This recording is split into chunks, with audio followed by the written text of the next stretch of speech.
And this is Mars 1952, and I just finished replacing the PTO clutch on my Sentar, Wright Sentar mower. It's a 52-inch, 25 horsepower Kawasaki Wright Sentar. And they didn't make this model very long. This is a 206, and it weighs 950 pounds almost. In 2006, I paid $8,500 for it. And I've got, what's I got here, 645 hours. But anyway, the clutch gave out, and I went through all the, well, this is another thing I forgot to mention. They call it a Sentar because you can stand on it, sit on it, or walk behind it. I put this hitch on there, and that's sort of an ankle biter. I never walk behind it. So the changing the clutch, electric clutch on a mower usually is not that big of a deal, a couple hours. This one was a nightmare. And the reason is the mower deck and the motor mount are bolted together. The clutch sits between the two, and there's about 1 inch of clearance between the bottom of the clutch and the mower deck. So I talked to Wright via email, and they said it should come out, but I couldn't get it to come out. So this whole saga here is to explain to you how to do it. I should give you a recap. Well, I will here. All right, so imagine this is the mower deck and this is the clutch, and it sits about like that. So the bolt, you can't get to it from straight below. This is the motor deck, or motor mount, and the motor sits on there. The clutch shaft and clutch protrude through that and drive the belts on top of the mower deck. So I could not get to that bolt with an impact wrench, or the only thing I could get to it with was the box end wrench, and I couldn't get it broken loose. Hours and hours and hours of wasted time. So finally I figured out if I unbolt, this part right here is bolted on with 4 bolts on each side, 8 bolts. So if I unbolted 6 of the bolts, left the 2 front ones on, tilted it like that, I would get enough angle so I could get to the bolt to take the clutch off. So that worked for taking it off. But once I left it in that position to put it back on again, just could not get that thing on there. It was, the pulley hit the motor deck, and it made it so there was an angle that I could not achieve to get it on the crankshaft. So what I did then is I bolted it back together back here, 2 bolts, took these 2 bolts out, tilted it that way, and that gave me enough clearance to put it on. So then once it's on, I had to tilt it this way and then this way to torque it down, and then put it down and do all the final installation. So it's a whole bunch of ridiculous work for a job that should have taken a couple hours, and whoever engineered it that way should be ashamed of themselves. Okay, so there's a couple things I forgot to show you. It's ready to lift. You got to drain the gas out. When you turn it up on the side, it'll leak out the vent. You got to drain the oil out. Now, if you're just going to turn it over for a little while, it's not going to be too bad. A little bit of oil will seep past the rings, and you'll blow smoke for a little while. This one's going to be sitting here for 3 to 5 days while I wait for parts. So it's going to be on its side, so I'm going to drain the oil out. And these are the blocks that I made. Let's see, right there. And to keep them from falling down, I put some straps on there. All right, see you later. All right, well, this strap is an overhead rated lifting strap. I think it's rated at 5,000 pounds. The mower weighs over 900. This hook is a grade 70 for like a rollback trailer or cargo. Grade 70 3/8 chain. I think those have a braking strength of, I don't know, 20,000 pounds. And I welded a grab hook on here years ago just for this purpose. Don't use it too often, but it comes in handy. All right, it's up on its side. This was, considering this is my 4th time doing this, it was way harder than it should have been. I made a mistake. I didn't have it balanced correctly. The weight, the hook was too far to the back. So before I pick it up, I'll have to move it forward a foot or so. So the idea was to have it heavy in the back, lift it up, using the boom back and forth to position the rear wheel, set it on that block, And once it's on that block, then I can use the boom to move it back and forth to get it squared up. And then set it on this block, on the yoke. This strap is to keep this from flopping around while it's up in the air. And then set it down on that jack stand there, which the jack stand is not in the ideal position. It should be one click lower, but it is really stable. The mower is. It's not going anywhere. But it's getting late. I'll have to continue tomorrow. Well, it's the next day, sort of late in the day actually, and underneath the mower here, you can see there's the clutch. And here's the clearance problem I talked about. So the thinnest ratchet I have is this, and of course it's not very long, not much torque. You can't get that in there. You can't even get an empty socket on it. It just won't go. And I've got this nice old Mac socket end wrench. That won't fit in there. So the only thing I have that will fit in there is this combination wrench. So the problem then, of course, is this all moves. The whole crank of the engine moves, this belt, there's no resistance here on this belt. Same if I have the mower belt hooked up, it still spins. Not enough to work this bolt. Yesterday I had to, maybe it was the day before yesterday, I had a crescent wrench on these flats, and then using this wrench and holding the crescent wrench and this wrench at the same time and hammering on this with a brass hammer, I could not get it broken loose. I was unclear at that point whether maybe it was a left-hand thread. I tried it both directions. Neither one broke it loose. Usually, if you're trying to break a nut loose or a bolt loose like this, if you go back and forth, that helps it break loose. Nothing on this case. So, but before, I had the mower deck up all the way. So it's 5 inches farther that direction. And so that made the wrench be behind this bar here, which made it almost impossible to get any kind of a leverage on it. In this case, I could probably get a double upper wrench right here and turn on that bolt. But I'm going to try to get the impact wrench on there instead. And that means, well, I'll have to use PB Blaster on here and do a little tappy tap tap with the impact hammer. And I'll take out 1, 2, 3 bolts, and same on the top. And leave the pivot bolt in. The pivot bolt's back here. You can't see it really. And then crank it up on the back. And I'll be able to lift this in the back about 4 inches. And hopefully that'll give me the angle I need here to get on that bolt. So I can't find my tripod mount for this phone, so I'm going to have to do it and then come back and show you what I did. This is the tractor on its side still. See the top part of the ratchet strap goes to the solid bar, the one that doesn't move. And the bottom one goes, there's a nice little hole below that valve bracket, the fuel tank valve bracket. So I'm going to crank it and see what happens. Maybe you can watch this a little bit.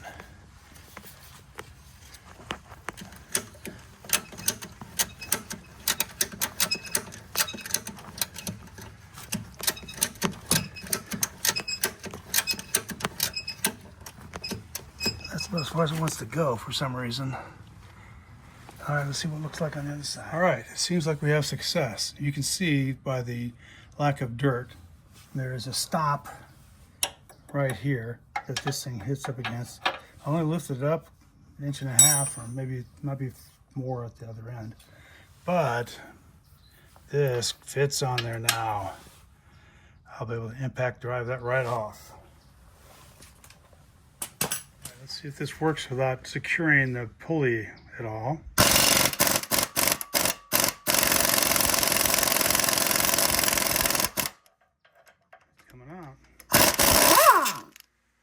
Okay.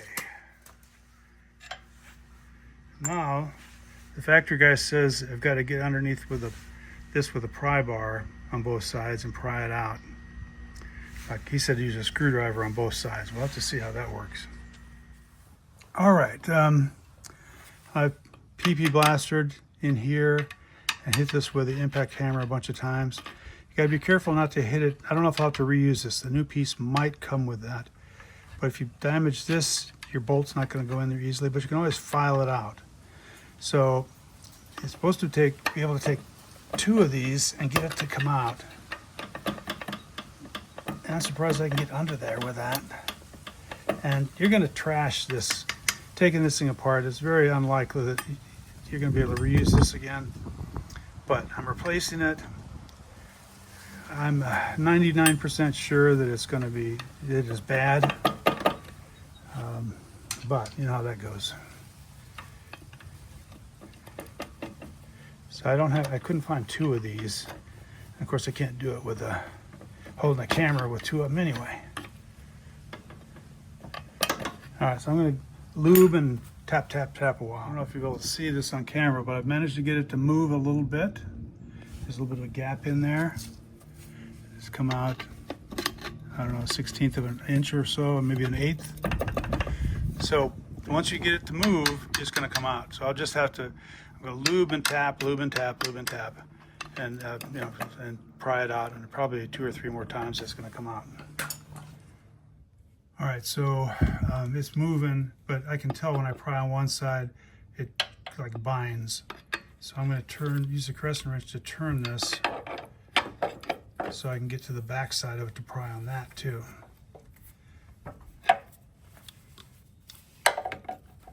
I can't get into it very well. All right, so I've been lubing. Oops, what's going on here? Lube, tap, and then pry. Lube, tap, pry. Okay, it came loose, and I have 2 of these, and I pried on both sides at the same time. Actually, a little bit here, a little bit there, wiggle, wiggle, wiggle, and it gradually came out. Now, according to, so that sits on a keyway, and you can see the key right there. According to the manufacturer, this should pull right off now. But, I don't know, I might have to do a lube and tap on that for a while. Well, it was loose. I just had to use both hands to pull it out because it binds easily. But, since the deck is tilted, the motor mount is tilted, the edge of the pulley touches the deck, and I can't quite get it far enough off to get it out. Maybe I can get in there and let you see it, I don't know. Yeah, you can see that it's touching the deck. So I'm gonna have to pull this back in place, and hopefully that bastard will drop out. But before I do get it to drop out, I've got to pull this cable out. It means I've got to cut zip ties up above, and hopefully get enough slack that I can get it unbuckled. Well, I outsmarted myself here. It's too close to the canopy to make it easy to work on. I meant to unhook this cable before I stood it up. But once I stood it up, I thought, well, I'll just try to do it while it's up against the canopy. You might be able to see in there. It's hard to see it. I can't even reach my fingers down in there to touch it. See where the hemostats go. Right there. There's the buckle. I can't even touch it with my fingers. Now, this wire runs over here to a cluster of wires right here. And there's couplers and couplers and stuff. And I should be able to cut those zip ties and give me a little bit of slack. Hopefully I can pull that cable out where I can get to it. Let's see what it does here. Yeah, I can't even get on there. Not one-handed anyway. I'll turn you off so I can swear without getting it on the end. Well, I've tried for quite a while to get to that cable up on the top, and I can't get to it. So I'm just gonna have to cut this thing right there. And if I need a new cable, I'll just have to buy one. But I've got to get this thing off so I can order the correct one and get it here. It's gonna take 3 days to get here, unless I pay expedite shipping. There we go. Let's just snip that sucker right off. Get up on it.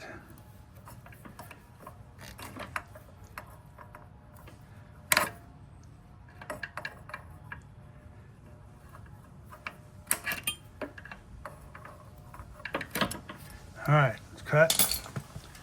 Now, according to the instructions, this should come out. Of course, it's two-handed job again. So it's supposed to come out and you have to tilt it a little bit and finesse it and talk nice to it and so forth. I know swearing at it doesn't work, so maybe talking nice to it will. I can't do it one-handed. Well, pulling it down and tilting it a little bit, it's off right now, but I think I saw what is going on, why it stopped working. Wire's broken. Now, I did not stress that wire taking this off. I was super careful, and then until I finally cut it. So I saw a video once where a guy fixed those, but well, maybe I can fix it. I don't know. Well, we'll see. Okay, I got it off, but to get it off, I had to raise it back up again. I had to lower it to get it to come most of the way off, and then raise it back up to get the last of it off. I tell that guy at the factory, he's dreaming. Do you think you can get that off without moving the deck up and down, or the motor mount? So I saw a video while I was researching this job where a guy basically drilled holes here and drove screws in, and it just took like wire connectors and fastened the wires up here, and the screws made the contact to the copper wire. I don't know how well that would last. As far as I know, these are not serviceable. And if they were smart, this would be a plug, but it's not a plug. I'll try to take it apart and see if this part is replaceable. I don't know. Anyway, that's all for now. I've got to wait 4 or 5 days before I can get the new clutch. I should just go ahead and buy the new one because it was such a bitch to get this thing apart. I can get a new one from WarnerDirect.com. I think it's, or maybe it's Warner PTO Direct. I don't remember. For $230 delivered. They wanted $581 at the Wright dealer for this same clutch, the same exact part number. And of course, I was ready to take it up there and let him change it out for me, but shoot, $581 for the clutch and I don't know, a couple $100 more for labor, because this is not easy.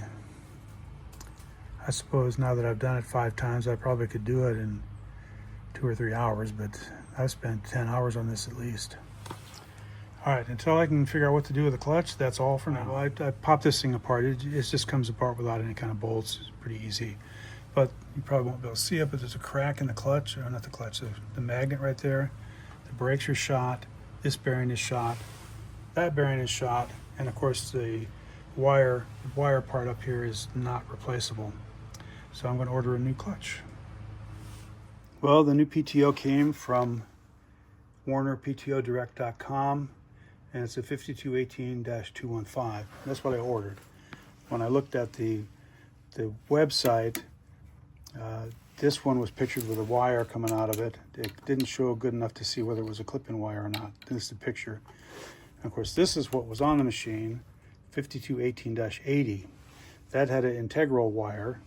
It was a longer plug than this. I might be able to, I'm going to make this work. But I should have ordered the 5218-80. Now, when I took this out, it was pretty gunked up. And I did not even notice this label. There was so much gunk over it. Now, if I had taken the time to look for a label, I would have seen the number and everything would be okay. But it's probably going to work. I measured the shaft diameter is the same, and I was a little bit worried about this recess here, but there's one here as well. Now, if I had gone with the aftermarket clutch, which is a little bit cheaper than this, the aftermarket clutch is, I think, thinner. The whole thing is thinner, and you have to put a spacer here to make it line for the pulleys to line up correctly. That might have been really good for this application since it's so tight. But anyway, I'm going to put this in, and I think it'll work. Now, this spacer sticks up about 1/8 of an inch, and since clearance is at a premium, I'm going to knock this out. Just like I had to take it out to get it out, to get the old clutch out, I had to remove this. So I'm going to knock it, turn it over like this, and use a punch and a hammer to knock it out. All right, it came out pretty easily, and you can see there's a key way to line it up. When you're tapping this out from the back, you want to make sure your punch does not damage here, because you want to be able to slide the bolt back in easily. Anyway, there it is. All right, I loaded up this connector inside and out with dielectric grease, pretty much as I could pack in there. That's that stuff. Now I'm going to set it up in place. Can't do that with one hand. All right, I set it up in here, and I'm going to put it back in the same way I took it out. So when I took it out, this was raised up, the motor deck was raised up, and I hooked it on the propeller shaft there, and I'll have to lower the deck down to get it in place, because remember, you can't, the tilt wouldn't allow me to get the pulley on square to the shaft. So I'm going to lower it down. All right, the motor deck is lowered down. Now I've got to get this lined up on the keyway. It seems like it's not going quite enough of an angle now. Came out though, so let me try it with two hands and see what happens. Well, I had to fiddle with this quite a while before I gave up, and I decided I needed to bevel the keyway here with a file, a little bit on each end to make it slip in easier. Put a little bit of oil in there. And up here on this keyway, I beveled that on the corners and then on the sides in there. Put oil on that. So hopefully that'll make it so it'll go on. Now the other thing I didn't realize is you have to keep track of where this keyway is, because once you put that clutch up here, you cannot see it. So I decided to put the keyway down by turning the crank. Put the keyway down, that way I can have this on the downside. Well, it's down because it's up on its side. Then I can see where that is. I know that this is here. I know that that's there, and I know where that is. And in this position, this lines up with the keeper. So let me try again. This is try number, I don't know how many. So there's not enough clearance back here. The pulley hits on the deck, the motor deck. And so when you try to put this clutch on, it goes on a slight of an angle like that. And you've got to rock it on. Before I had the keyway down here, and I think that was interfering with the rocking motion. So I put the keyway over here. That way when it rocks, the keyway will engage, the high spot will engage right there. Maybe that'll work, I don't know. So here's the clutch, and this part goes on the keeper right there. So if you imagine that this is straight up, or to the to the driver's side if it was a car, this would be 11 o'clock, and then the key is at 9 o'clock. So I'm going to give that a try and see what happens. One of the complications is this bearing turns with the keyway. See? I don't know if you can see it.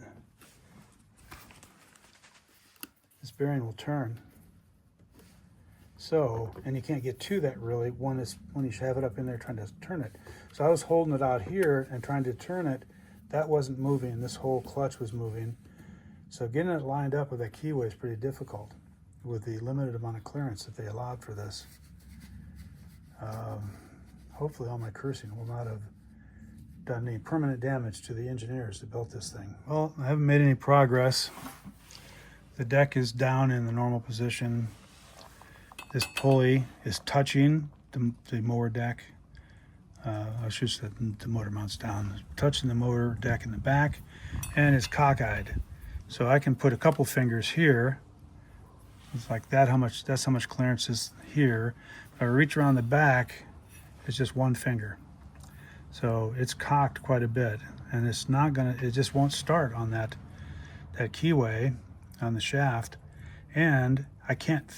Since it's bound up and cockeyed, I cannot feel when it's in contact with the shaft. Although I can reach back here and feel the keyway, and I can reach in here and feel the key. I can't quite tell if they're perfectly lined up or not. And of course, when I wiggle it this way or try to turn it, I don't know if you can tell there. but the bearing part is not moving, so I cannot adjust it that way. All right, so it's getting dark on me. I think what I'm going to have to do is put a bolt here in this part, take the bolt out of the front and jack the front of the motor mount up so I can put this on straight, get a little bit more clearance back there. And once I get it on there straight, I'll have to reverse everything, jack it up in the back so I can get the bolt in. So I don't know what level of hell the engineer deserves to be in, but it's pretty low. All right, a bunch of fiddling around here and I got it on. And of course, what I had to do was bolt it, one bolt back in the back again, raise it up in the front, and then this slid right on, no problem whatsoever. I still had the keyway, not it pointing this way, so I knew where it was, but it slid right on.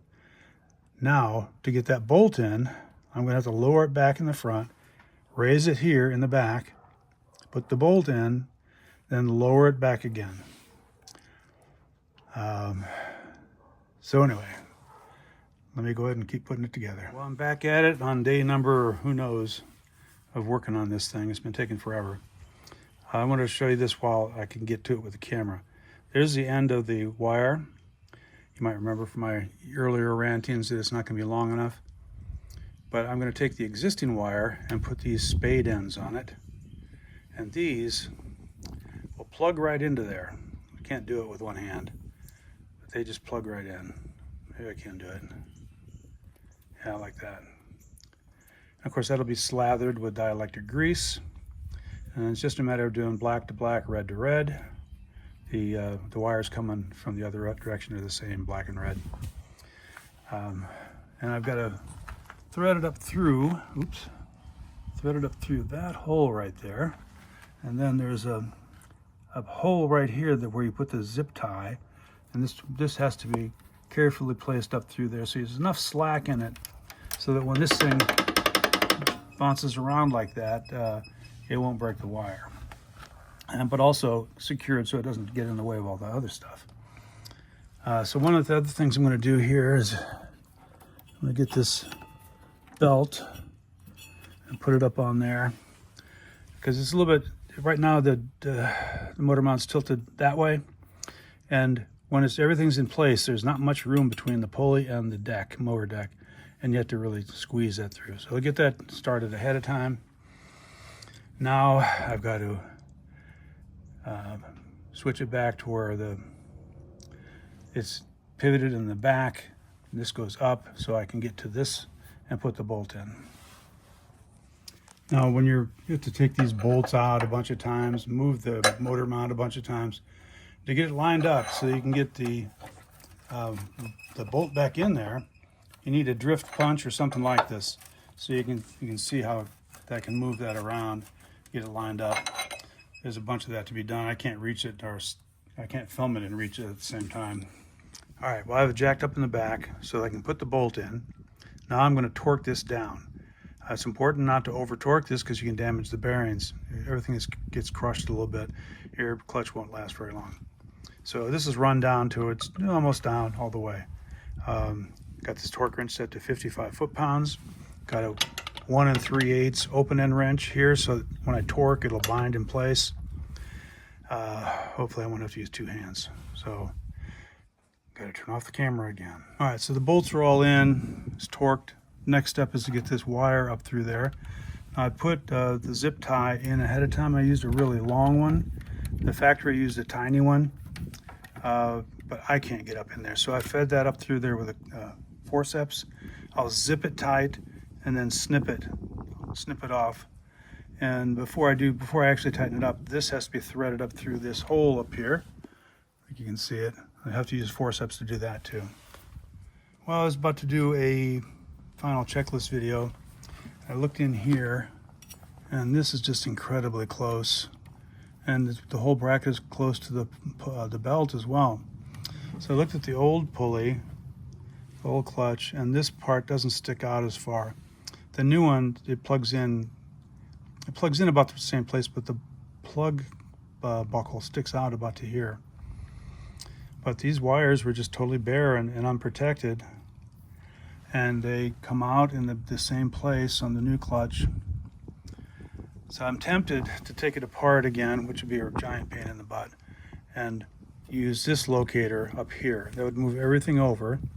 At least that would get it away from the idler pulley, but it would still be just as close to the main drive belt. So I pretty much decided not to do that. If it conks out on me, I'll take it apart and fix it. But I'm just going to put it back together that way. So if you guys do yours, I'd probably go ahead and get this, the 521880, or is it 521680? Whatever I said before. So I'll do the checklist.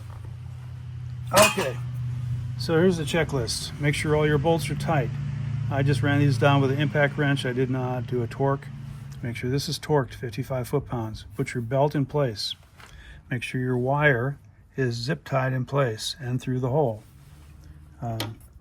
You can see as it wiggles back and forth, there's just enough play to make sure that that doesn't vibrate loose or is damaged by vibrations, but it's still pulled out of the way. So that's about it. Now I'm going to set it down on this belly, hook up the other wires, and maybe I'll do a little mowing. All right, it's back on 4 wheels now. And I've got to take the blocks out, put the belt back on. That's the mower belt. Put the belt covers on. Of course, put oil in it, put gas in it, and then hook up these wires at some point. See, there's the wire from the new clutch. At least I can get to it. I grabbed it with a forceps so I can manipulate it on camera. That's the old wire. So you can see I can't get my hands down in there. Hopefully I'll be able to drag that out the other side and get some clearance. I don't know. Probably not.